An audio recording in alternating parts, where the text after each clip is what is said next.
안녕하세요. 안녕하세요. 반갑습니다. 반갑습니다. 사랑합니다. 사랑합니다. 계절의 여왕이라고 불리는 5월이 됐습니다.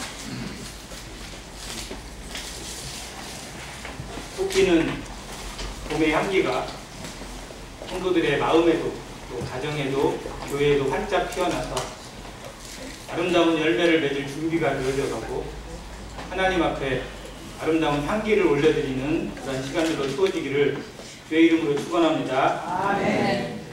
오늘 시편 13편 보고 시작하겠습니다. 시편 13편입니다.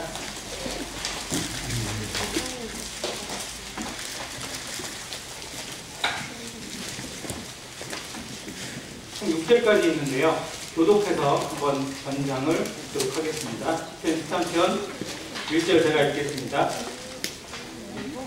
여호와여, 어느 때까지니까 나를 영원히 잊으시나이까? 주의 얼굴을 나에게서 어느 때까지 숨기시겠나이까?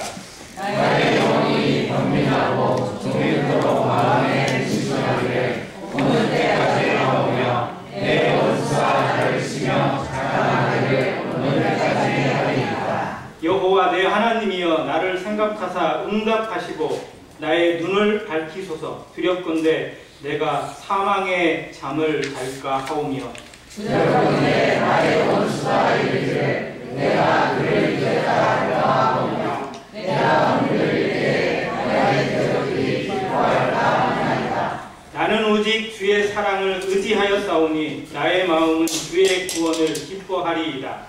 내가 여호와를 찬송하니 이는 주께서 내게 응답을 베푸시리로다. 감사합니다. 이 시를 지은 사람이 누구일까요? 성경의 유명한 인물 다윗입니다.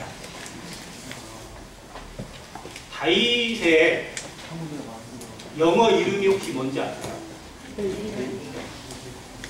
데이빗이에요. 데이빗 하면 좀 이상할까? 데이빗의 시 이렇게. 근데 실제로 영어로 만약에 성경을 그냥 우리 말처럼 그냥 번역하지 않고 영어로 번역했으면 아마 지금 대단히 헷갈릴 겁니다.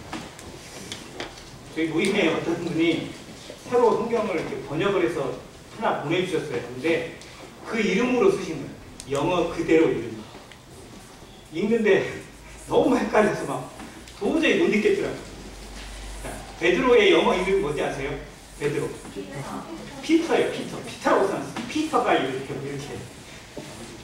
제일 어려운 영어 이름이 뭐냐면요. 안드레 영어 이름.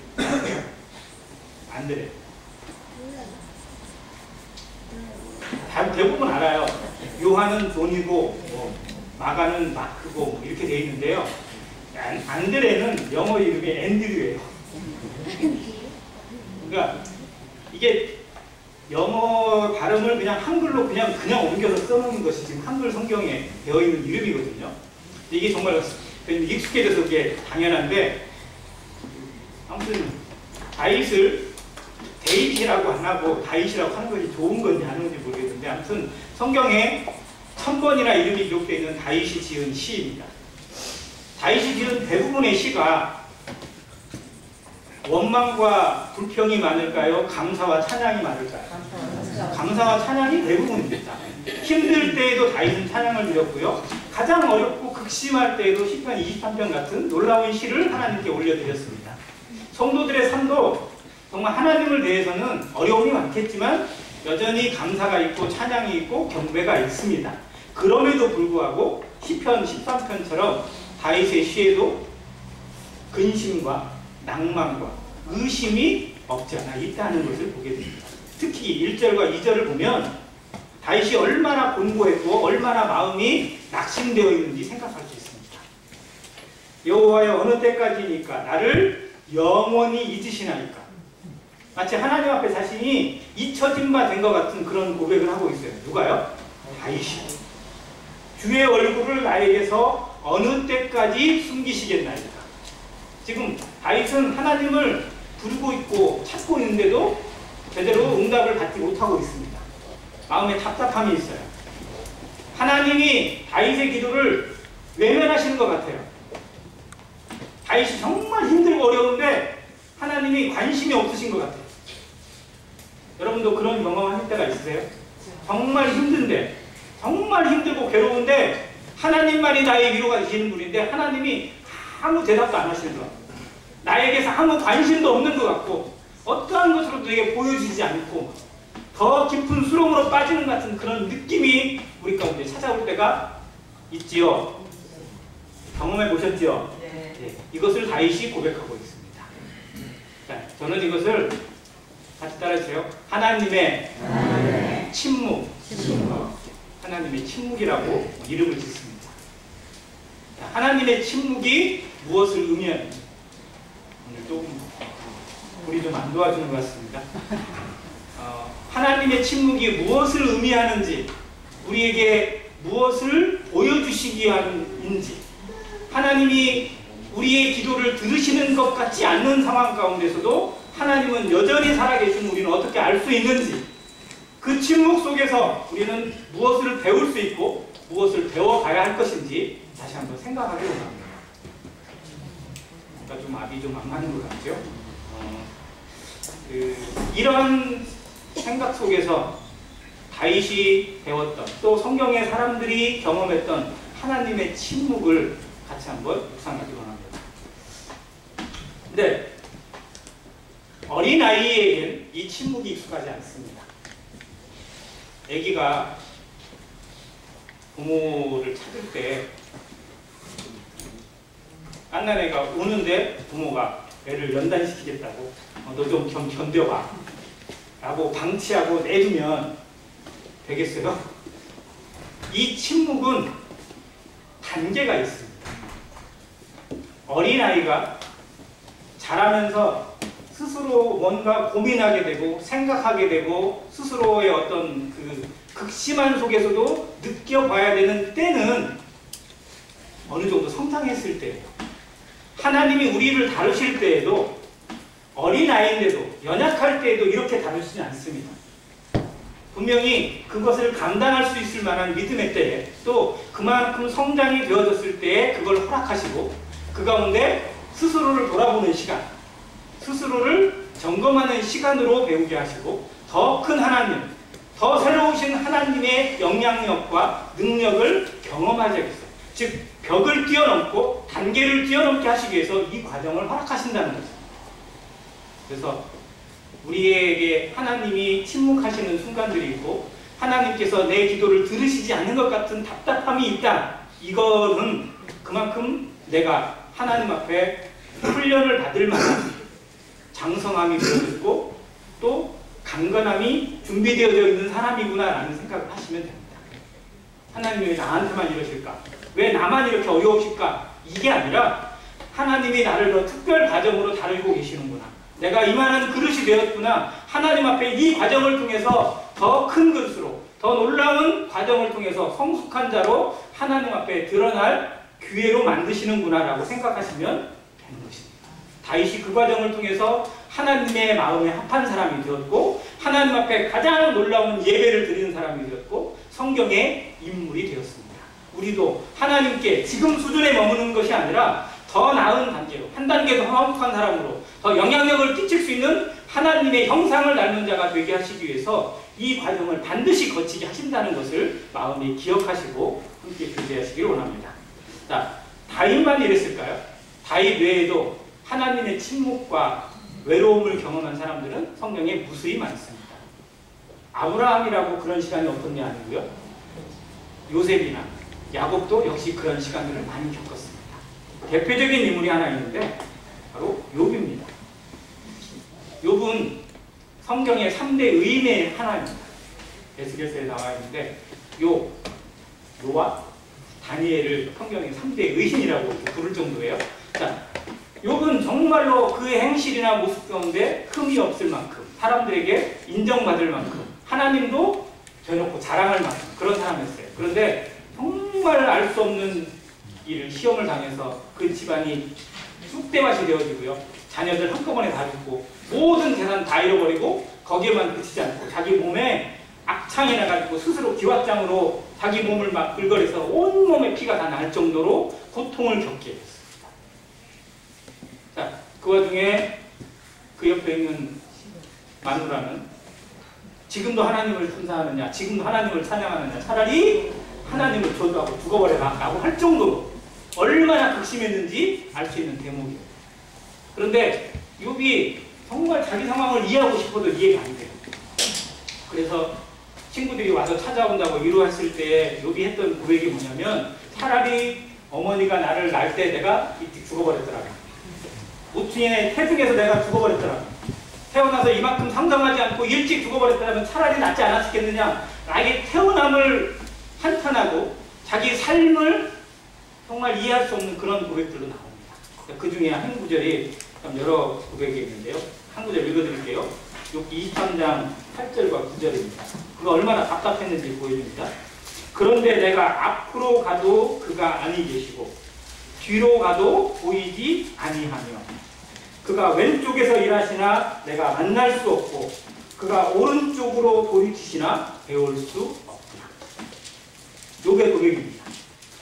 하나님을 정말 뵙고 싶고 자기 상황을 다 말씀드리고 싶고 친구들한테 오해받고 있고 억울함을 받고 있는 이 상황을 다 낱낱이 보여드리고 싶은데, 그러면 그럴수록 하나님이 더 멀어지는 것 같고 그러면 그럴수록 하나님을 더 만날 수가 없어요. 그러다 보니까 욥의 입에서 원망이 나오고요. 그리고 저주가 나옵니다. 자기의 뭐라고 하고 있는 그 친구들을 향해서 너희들은 얼마나 잘났냐, 얼마나 똑똑하냐, 니들은 얼마나 대단하냐 라고 하면서 싸우고 있어요. 나중에 그런 내용으로 가득 차 있는 욥입니다. 그런데 욥에게 왜 이 상황을 허락하셨을까요? 욥에게 이 상황을 허락하신 이유가 있습니다. 욥을 그냥 그 수준의 욥에 머물지 않고 한 단계 더 나은 진짜 욥으로 하나님께 다듬으시기 위해서, 사람들 앞에 드러내시기 위해서 그렇게 하셨다는 겁니다. 그것이 욥기 42장에 나와 있는 결말입니다. 우리 인생에 지금이 끝이 아닙니다. 하나님이 지금 나를 다루시고 있고 우리를 다루시고 있는 것은 더 놀라운 것을 보시기 위함입니다. 그 과정에 나는 어떤 순종으로, 어떠한 아멘으로 나아가고 있는지가 지금 오늘의 숙제입니다. 오늘 여기서 아멘으로 나아가는 성도는 그 과정을 통해서 어렵지만, 힘들지만, 아프지만 경험하고 연단하고 성숙되는 과정을 통해서 우리의 육신의 모습이 벗어나고 오직 주의 형상과 그리스도의 인격이 닮아지는 그러한 빛된 자녀들로 드러나겠지만, 여기서 그걸 싫어하고 그걸 걷어차고 있고 그 은혜를 무시하는 자들은 여전히 이 모습으로 살아가게 될 것입니다. 내가 지금 이 순간 이 모습으로, 내 모습 이대로 하나님 앞에 가도 좋다면 우리는 하나님 말씀을 등한시해도 됩니다. 그러나 지금 이 모습으로 하나님 앞에 나섰을 때 부끄러움이 있다면 우리의 모습을 다듬을 수 있고 하나님의 마음을 배울 수 있는 시간이 필요합니다. 이것이 하나님의 침묵입니다. 자, 또 다른 사람이 하나 있는데 하박국입니다. 하박국 1장을 보면요, 상황이 너무 안 좋아요. 이스라엘 민족의 상황이 정말 갈 때까지 가버린 상황 가운데 하박국이 얘기합니다. 하나님, 도대체 언제까지 이 상황을 지켜보실 겁니까? 의인은 멸망하고 있고 악인은 축세하고 있고 오히려 하나님을 무시하는 이방인들이 더 힘을 얻어서 우리 민족을 이렇게 괴롭히고 있는데 하나님 가만히 계시는 이유가 무엇입니까? 왜 요시야 같은 왕은 일찍 죽이셨습니까? 막 이러면서 한탄을 하는 거예요. 그 상황에도 하박국이 정말 하나님을 향한 간절함이 담겨 있습니다. 그런데 그렇게 하신 이유도 나중에 또 나와요. 그래서 하박국 3장에 보면 우리가 너무 잘 아는 것처럼 뭐가 없어도 무화과 나무는 마르고 뭐가 없고 포도나무가 없고 뭐 우리의 양떼가 없고 뭐가 없어도 나는 여호와로 인하여 즐거워하고 기뻐하고 감사하고 찬양하겠다고 고백하게 하시는 겁니다. 그의 눈이 바뀌는 거예요. 그의 생각이 뒤집어지는 겁니다. 육신의 생각이 깨어지고 영의 생각이 그의 삶을 지배할 수 있도록 이끄시기 위해서 그 순간을 허락하시는 겁니다. 우리가 쉽게 변하지 않습니다. 쉽게 바뀌지 않습니다. 내 생각도, 내 성품도, 내 성격도, 내 고집도 쉽게 없어지지 않습니다. 그걸 다루시는 하나님의 방법이 바로 침묵의 과정이라는 것입니다. 자, 이 침묵의 과정은 다시 한번 말씀드리면 하나님의 무관심이 아닙니다. 하나님은 우리를 너무나 사랑하세요. 너무 사랑하셔서 침묵하시는 거예요. 또 하나님의 무능도 아닙니다. 능력이 없으시니까 가만히 손 놓고 계시는 게 아닙니다. 하나님은 천지 만물을 창조하시고 모든 것을 운행하시고 주관하시는 창조주 하나님이십니다. 말씀으로 세상을 지으셨고 세상의 모든 생명을 주관하실 수 있는 능력자이십니다. 그럼에도 우리에게 손 한마디만 까딱이 하면 말 한마디만 해도 이룰 수 있는 것들을 침묵하시는 이유가 있습니다. 그건 세상이 움직여지는 것보다 더 중요하기 때문에 그렇습니다. 천지만물의 모든 것보다 하나님의 형상을 닮은 우리가 하나님의 인격을 닮아가고 하나님의 마음을 배워가는 과정이 더 중요하기 때문에 그걸 참고 계십니다. 그래서 그 침묵의 시간을 이해할 수 있을 때 그걸 하나님의 위로와 말씀 속에서 잠잠함 속에서 견뎌갈 수 있을 때 우리에게 진정한 영적인 거듭남과 영적인 깨달음을 깨닫게 되고 우리의 생각이 변화되어지는 진정한 성화의 과정을 경험하게 된다고 말씀드릴 수 있습니다. 자, 그러면 하나님의 침묵 속에 가장 극심하게 침묵을 경험하시는 분이 바로 예수 그리스도이십니다. 하나님은 하나님의 본체이시자 독생자이신 예수 그리스도를 이 땅에 어린 양으로 육신을 입고 모든 죄를 감당하는 하나님의 어린 양으로 보내셔서 그분을 저주의 십자가로 몰아내셨습니다. 유대 관원들이 빌라도가 예수님을 십자가에 몰아내긴 했겠지만 실상은 하나님이 몰아내신 아사셀의 양이라고 아마 들어보셨을 겁니다. 이스라엘 민족이 제사를 지낼 때요. 그 저주를 닮은 양을 광야로 몰아내가지고 광야에서 스스로 죽게 만드는 건데 그게 예수님이 십자가를 지고 저주받으시는 모습을 보여줍니다. 자, 예수님은 저주를 받으셔야만 했고 그 저주 가운데 온몸의 고통을 몸으로 다 받아내셔야만 했습니다. 하나님은 전능하신 분이기 때문에 실제로 그 순간만큼 자기의 몸을 안 아프게 할 수도 있고요. 모든 고통을 다 이겨낼 수 있는 그런 몸으로 바꾸실 수도 있었어요. 그러나 그렇게 하지 않으셨습니다. 그 순간만큼은 철저하게 인간이 되셨고 철저하게 육신의 모습이 되었고 하나님의 권능을 단 한 번도 사용하지 않았습니다. 그게 예수님의 십자가입니다. 철저하게 인간이 되셨어요. 그전에는 하나님의 영광을 드러내시기 위해서 하나님의 권능과 말씀과 성령의 능력이 살아 움직였습니다. 그러나 십자가를 지시는 순간만큼은 철저하게 하나님도 침묵하셨고 예수님도 사람이 되셨어요. 자, 우리가 너무나 잘 아는 고백들이 있습니다. 겟셋마네 동산에서 예수님이 기도하십니다. 아버지여, 만일 할만하시거든 이 잔을 내게서 지나가게 하옵소서. 그러나 나의 원대로 마옵시고 아버지 뜻대로 되기를 원합니다. 그때 얼마나 간절히 기도하셨으면 얼마나 그 기도에 온몸을 쏟으시고 온 정신을 다 쏟으셨으면 뭐가 흐르는 땀이 뭐가 됐다고요? 핏방울처럼 흘러내렸어요. 광우가 열심히 땀을 흘릴 때가 있어요. 어젯밤에도 그냥 정말 막 땀이 막 비 오듯이 흘러요. 정말 내가 볼 때는 아무 쓸데없는 일에 힘을 써가지고 정말 막 땀을 쏟아냅니다. 근데 피는 안 돼요. 핏방울은 안 돼요. 그 정도 해도. 우리가 흐르는 땀이 핏방울 될 정도 흐르려면요, 내 목숨 던져야 됩니다. 우리는 열심히 땀을 흘릴 수 있지만요, 그 땀방울이 핏방울 되기까지 흘릴 만한 정도는 못 됩니다. 그런데 하나님이신 예수님께서 땀방울이 핏방울 되기까지 간절히 매달리신 기도가 바로 세상을 구원하는 일에 자신을 드리는 기도였습니다. 이 일은 그냥 되는 일도 아니고요, 예수님이니까 쉬운 일이 아닙니다. 예수님이니까 더욱 어려운 일입니다. 창조주 하나님이 자기의 모든 자존심을 내려놓고 죽기까지 순종한다는 거 말처럼 쉬운 게 아닙니다. 이건 절대 있을 수 없는 일이고 있어서도 안 되는 일인데 하나님의 권능 가운데 예수 그리스도의 순종 가운데 이루어진 기적입니다. 우리는 그렇게 구원받은 사람들이고요, 우리에게 주신 구원은 그래서 그 무엇으로도 대신할 수 없고 그 어떤 것도 깨뜨릴 수 없는 하나님의 권능이 되신 겁니다. 자, 그렇게 기도하셨어요. 그리고 십자가에 달리셨습니다. 예수님이 십자가에 달리셨을 때 수많은 사람들이, 군중들이 예수님을 향해서 조롱의 말을 쏟아놨습니다. 그걸 마태복음이나 마가복음이 자세히 기록해두고 있는데요, 심지어 어떤 사람들까지 예수님을 조롱했냐고요? 지나가는 사람들. 지나가던 사람들이 지나가면 되잖아요. 근데 먼 구경거리 났다고, 먼 자랑거리라고 거기에 와가지고 막 지나가던 사람까지 와가지고 무슨 일 났어? 뭐야?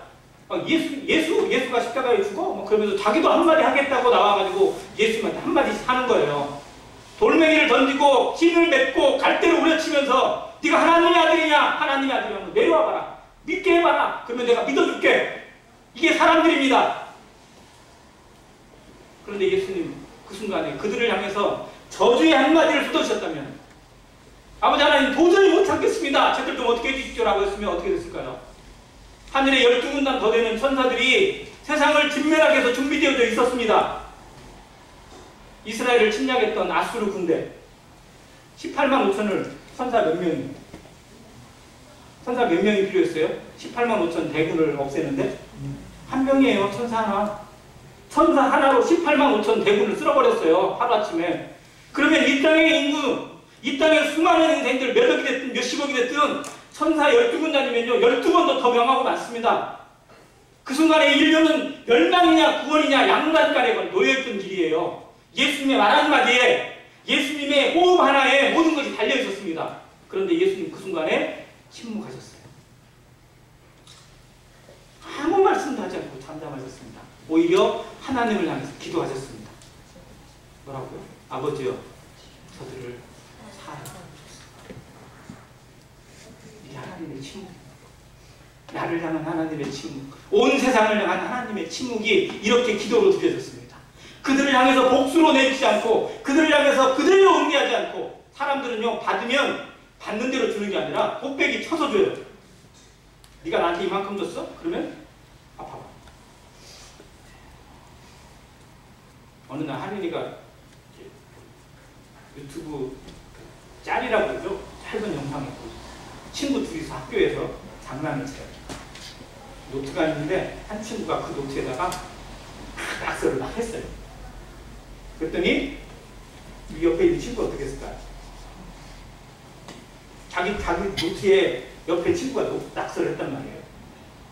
당한 친구가 이 노트를 팍 찢어가지고 천국 밖으로 던져버렸어요. 이게 세상이잖아요. 우리도 가끔 그렇게 하지 않으세요? 나한테 이렇게 했어? 받아봐. 당해봐. 그러나 하나님께서, 예수님께서는 절대 그렇게 하지 않으셨습니다. 오히려 침묵하셨고, 오히려 기도하셨고, 오히려 눈물을 삼키셨습니다. 참아내셨습니다. 이게 하나님의 사랑입니다. 나를 생각하셔서 참아내셨고, 우리를 살리시기 위해서 지금 침묵하셨습니다.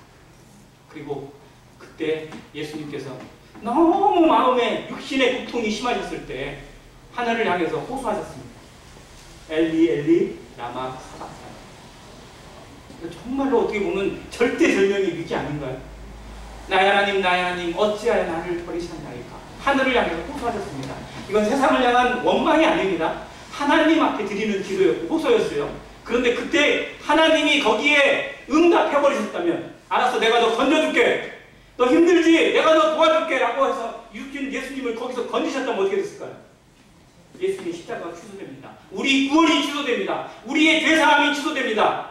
그러나 그걸 하나님은 참으실 수 없었고요. 아들이 울부짖는 그 소리보다 내 생명이 하나님의 형상대로 지음받은 이 땅에 있는 수많은 인생들이 구원받는 것을 하나님이 더 사랑하셔서 도원하셔서 하나님이 침묵하셨습니다. 그 기도에 외면하셨어요.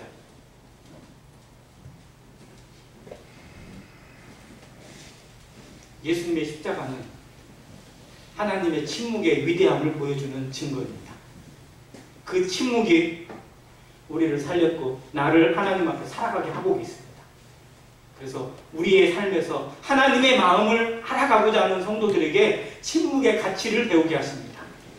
하나님의 외면하시는 것 같고, 입을 닫으시는 것 같고, 관심이 없어지는 것 같고, 나를 버리시는 것 같은 그 속에서 하나님의 마음을 배우는, 예수님이 십자가를 지실 때의 마음이 어떠했는지, 독생자 예수 그리스도 아들이 그 처절하게 외치는 것을 참아 귀를 닫고 외면하셨던 하나님의 마음이 어떠한 것인지 배우게 하시기 위해서 우리에게 그걸 허락하시는 것입니다. 그걸 통해서 하나님의 마음을 좀 더 알아가게 됩니다. 하나님의 인격을 더 배우게 됩니다. 우리의 생각이 깨어지고 하나님의 영의 눈으로 볼 수 있는 시각이 넓혀지게 하시기 위해서 그렇게 하십니다. 우리에게 정말 간절한 기도가 있으십니까? 지금 당장 해결했으면 하는 문제가 있습니다. 지금 빨리 해결돼야 될 문제가 있어요. 그런데 너무 더디고 아무런 신호가 보이지 않고 오히려 더 안 좋아지는 것 같은 위기가 우리 가운데 찾아올 때가 있습니다. 지금 더 좋아져도 문제인데 더 안 좋아지는 것 같아요. 특히 성도들의 마음 가운데 자녀의 문제를 생각할 때 그런 상황들이 많습니다. 더 좋아져도 쉽지 않은데 더 안 좋아지는 것 같아요. 더 어려워지는 것 같고 더 힘들어지는 것 같은 느낌들이, 그래서 더 답답하고 정말 어디다 하소연도 못하겠고 그런 상황들이 많이 찾아옵니다. 왜 우리에게 그런 아픔이 왔겠어요? 그런데 아까 처음 말씀드린 것처럼 그것이 정말 무엇을 위한 것인지, 나와 내 자녀, 우리 가정이, 그리고 우리 교회가 하나님 앞에 어떠한 자로 더 거듭나고 더 새로워지고 더 단단하게 하시기 위해서 그렇게 하시는지 우리 마음이 확신하고 기다릴 수 있는 인내의 시간을 허락하시는 것을 경험하게 되시기 바랍니다. 성경에 이러한 사례들을 몇 가지 찾아보겠습니다. 먼저 요한복음 11장입니다. 몇 번씩이나 주제를 했던 부분이라서 다 아실 겁니다. 요한복음 11장은 나사로가 다시 살아나는 기적을 보게 하시는 대목입니다. 여기에 예수님의 침묵이 담겨 있습니다. 나사로가 병들었을 때 그 누이 둘이 예수님께 즉시 사랑을 보냅니다. 사랑하는 자가 병들었습니다. 빨리 오셔서 고쳐달라. 예수님이 안 가십니다. 가질 수 있었는데 안 가세요. 무엇을 기다리셨어요? 죽기를 기다리셨어요. 정말 너무한 거 아니에요? 어떻게 사랑의 하나님이 가장 사랑하는 자, 예수님을 지극히 사랑했던 그 오누이, 그 남매들의 요청을 거절하시고 가질 수도 있는데 왜 안 가셨을까? 처음에 이해가 안 돼요. 그런데 정작 가셨을 때는 이미 나사로는 죽어서 무덤에 가셨어요. 근데 그때 가셔서 하시는 말씀이 네 오라비가 살아나리라. 나는 부활이요 생명이니 무릇 살아서 나를 믿는 자는 영원히 죽지 아니하리라 라는 위대한 말씀으로 나사로, 마르다, 마리아의 생각을 바꿉니다. 우리는 내가 원하는 일, 지금 내 눈앞에 닥쳐진 그 한 가지만 보고 기도를 합니다. 마리아와 마르다는 자신에 대한 기도는 하지 않았어요. 자신을 어떻게 해달라는 요청도 없습니다. 오직 오라비 나사로가 병에서 빨리 고치게 해달라. 고침받는, 그게 유일한 거였어요. 그런데 죽기까지 기다리셨어요. 그러니까 어떻게 보면 마르다와 마르다의 소망이 다 사라졌어요. 그리고 그때서야 예수님이 오셨어요. 그리고 새롭게 선언하신 것이 네 오라비가 살아나리라. 자, 그런데 그 과정에서 마르다의 마음을 하나님이 어루만져 주십니다. 마르다는 성격이 급한 사람이었을까요? 차분한 사람이었을까요? 좀 급했죠. 그전에 드러났잖아요. 여자로서 예수님 앞에 가가지고 막 뭐 요청하고 항변하고 하는 게 쉬운 일은 아니에요, 당시에. 근데 마르다는 그렇게 했잖아요. 그래서 어떻게 보면 좀 여장부 같은 그런 기질이 있어요. 장님들 중에도 그런 분들 있잖아요. 뭔가 있으면 막 참지 못하고 막 나서서 뭔가 해야 돼요. 근데 그게 좋은 게 있어요. 그게 장점이 분명히 있어요. 그런데 문제가 생길 수도 있어요. 그래서 다듬어져야 됩니다. 마르다는 그런 부분에 다듬어져야 됐어요. 그래서 마르다야 마르다야 했던 부분도 있었고, 거기 나사로를 다시 살리시는 기적을 통해서 마리다의 마음을 하나님이 바꿔주시는 겁니다. 마르다가 하나님 앞에 예수님의 마음을 갖고 더 온유한 자가 되게 하시는 과정으로 바꾸셨어요. 그래서 요한복음 12장에 보면 다시 예수님을 위해서 하는 잔치가 나옵니다. 그 부활의 사건을 경험하고 나서 예수님이 이제 진짜 죽으러 가시는 때예요. 죽기 한 3일 전밖에 되지 않습니다. 그때 마르다는 여전히 일을 보고 있어요. 그런데 너무 온유한 모습이 느껴집니다. 사람들이 훨씬 많은데, 준비할 게 훨씬 많은데 마음이 분주하지도 않고 답답하지도 않고 오히려 차분해지는 모습을 보고 있어요. 그리고 마리아는 어떻게 해요? 예수님께 향유 옥합을 깨뜨려서 예수님의 머리에 붓는 예배를 드립니다. 그 사건이 11장 뒤에 있다는 겁니다. 나사로가 죽었다가 살아나는 무덤의 기적을 경험한 이후에 그 두 자매가 예수님께 어떻게 쓰임받고 어떠한 예배를 드리고 있는지를 성경이 보여주고 있습니다. 그건 단순한 게 아닙니다. 우리에게 정말 힘든 고난의 시간들을 통해서 우리의 예배가, 우리의 삶의 질이 바뀌게 되고 하나님을 대하는 자세가 바뀌게 되고 다른 사람들을 대하는 태도가 바뀌게 하십니다. 이게 하나님이 하시는 일입니다. 이것을 요한복음 11장과 12장에서 엿볼 수 있습니다. 자, 요셉이라는 사람이 있습니다. 아버지의 사랑을 독차지하면서 채색옷까지 입었던 요셉이 형들에게는 정말 눈에 가시 같은 존재가 되어가지고 형 10명이 짜고 동생을 죽여버렸어요. 그리고 죽이는 대신에 애굽의 노예로 팔아버립니다. 그리고 아버지한테는 피 묻은 옷 갖다 주면서 죽었다고 속이죠. 자, 그 요셉이 형들에게 배신받고 아버지 집에서 떨어져서 애굽에 갔습니다. 근데 애굽에 가서 오히려 더 형통해져요. 어떻게 돼요? 하나님 앞에 형통해집니다. 그래서 그 보디발의 집에서 정말 신임을 받고 가정 총무가 돼요.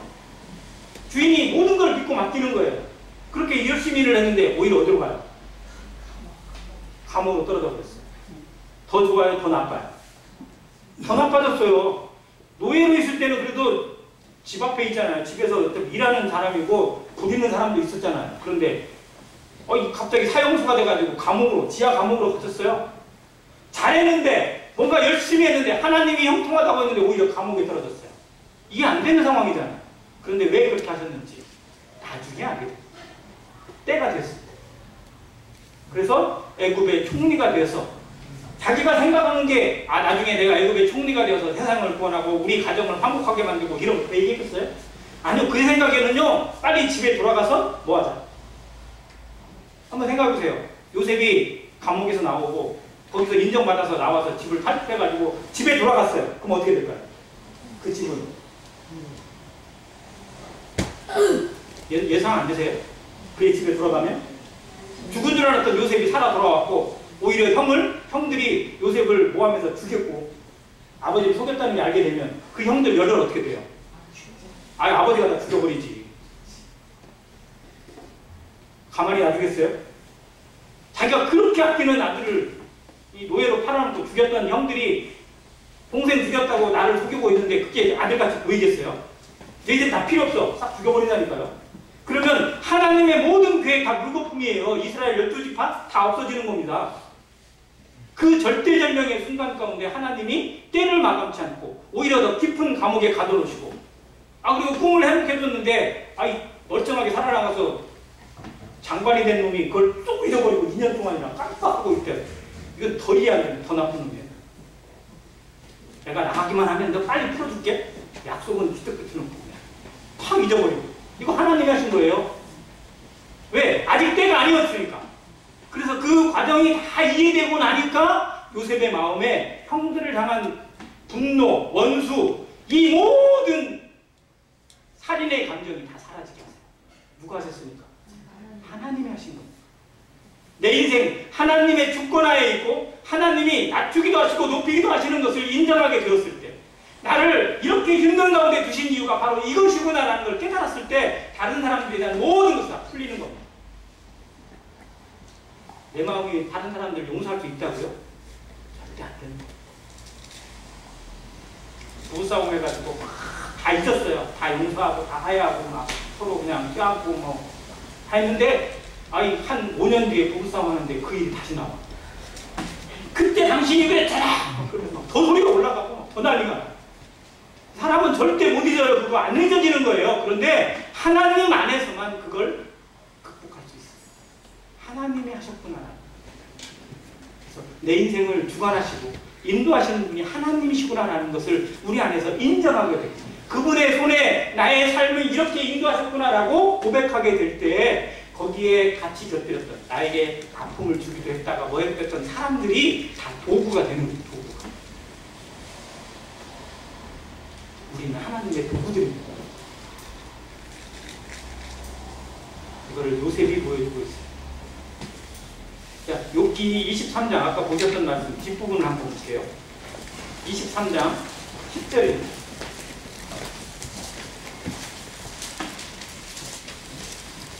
어쩌면 욥기의 결말이 여기에서 비롯되는 거라고 볼 수 있는데요. 아까까지 욥을 어떻게 고백했냐면 내가 앞으로 가도 안에 계시고 뒤로 가도 보이지 않고 왼쪽에서 일어나 만날 수 없고 오른쪽으로 돌이키나 배울 수가 없는 하나님, 그 하나님을 찾고 싶어서 안달했던 욥이 이렇게 고백합니다. 10절 같이 읽겠습니다. 시작. 그러나 내가 가는 길을 그가 아시나니 그가 나를 단련하신 후에는 내가 숭금같이 되어 나오리라. 아멘. 이게 그전 성경에 있는 구절을 저는 더 좋아합니다. 그러나 내가 가는 길을 오직 그가 아시나니라고 되어 있습니다. 여기서 오직을 빼가지고 좀 제 마음에 조금 좀 아쉬움이 있는데, 오직 하나님만이 아십니다. 내가 하는 길을, 내 인생의 주권자는 하나님이십니다. 어떻게 인도하실지 모든 것을 후회하지 않고 포기하지 않고 끝까지 책임지시는 사랑의 하나님께서 나의 인생을, 우리 가정의 모습을, 우리 교회의 모습을 이끌어 가십니다. 그래서 지금은 어렵지만, 지금은 힘들지만, 지금은 떼지는 것 같고, 지금은 무너지는 것 같지만, 나를 단련하신 후에는 우리가 뭐같이? 정금같이, 정금같이 빛나는 김처럼, 빛나는 보석처럼 하나님 앞에 드러낼 날을 하나님이 반드시 주실 것입니다. 아멘. 이렇게 이끌어 가실 것입니다. 그것을 우리 가운데, 침묵 가운데서 기도하고 기다리는 믿음이 필요합니다. 그래서 신앙은 하나님의 침묵을 경험하는 겁니다. 침묵의 하나님을 경험하게 될 때, 침묵의 하나님을 인정하고 배우게 될 때 예수 그리스도의 인격이 우리 가운데 심겨지게 되고 성령의 역사를 의지하게 되는 믿음의 길로 들어가게 됩니다. 그래서 욥이 고백했던 이 고백처럼, 요셉이 고백했던 고백처럼, 그래서 요셉이 형들을 다 만나요. 형들이 나중에 다 정말 베냐민을 위해서 엎드리고 막 고백하고 그 모습으로 똘똘 뭉쳐있는 것을 보고 나서 요셉이 눈물을 펑펑 쏟으면서 고백하잖아요. 내가 요셉입니다. 형들이 이게 이해가 돼요. 요셉이 죽은 줄 알았는데 애굽의 총리가 돼서 자기들의 앞에 딱 서 있는 모습이 얼마나 놀랐겠어요. 그리고 좋았을까요? 무서웠을까요? 우리 다 죽었다 이제. 근데 그때 요셉이 했던 말이 뭐예요? 나를 애굽의 한 일로 근심하지 마소서. 나를 애굽의 한 사람은 당신들이 아니라 누구라고요? 하나님이다.